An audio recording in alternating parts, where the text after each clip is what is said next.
Hello बच्चों, let's see this question and here this question say what is migration, what are two type of migration, what are the factors responsible for internal migration in India।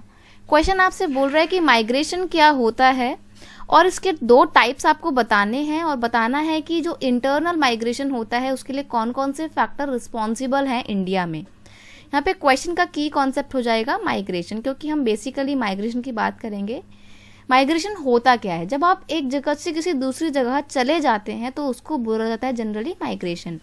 Migration is the movement of people across regions and territories. एक region से आप किसी दूसरे reason में चले जाएं, एक territory को छोड़ के किसी दूसरी टेरिटरी में चले जाएं, मतलब आपका शिफ्टिंग जो भी होगा ना उसे बोलते हैं माइग्रेशन।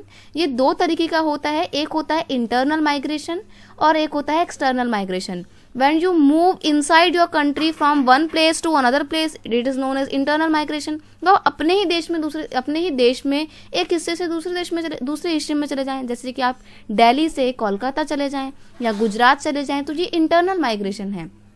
एक्सटर्नल माइग्रेशन होता है या इंटरनेशनल माइग्रेशन होता है तब जब आप अपने देश को छोड़कर किसी दूसरे देश में चले जाते हो। जैसे कि मैं इंडिया से अमेरिका चले जाऊं तो ये एक्सटर्नल माइग्रेशन होगा या फिर इंटरनेशनल माइग्रेशन होगा।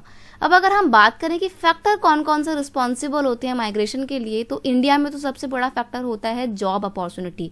रूरल एरिया में उतना ज़्यादा जॉब अपॉर्चुनिटी अच्छी नहीं है।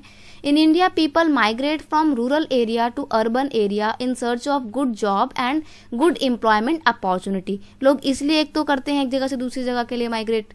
नेक्स्ट है migration happen for getting quality education. एक अच्छी एजुकेशन लेने के लिए भी लोग एक जगह से दूसरी जगह पे मूव करते हैं। तो ये फैक्टर होते हैं, कुछ रिस्पॉन्सिबल होते हैं जो इंटरनल माइग्रेशन को बढ़ावा देते हैं। I hope you understand it well. Best of luck.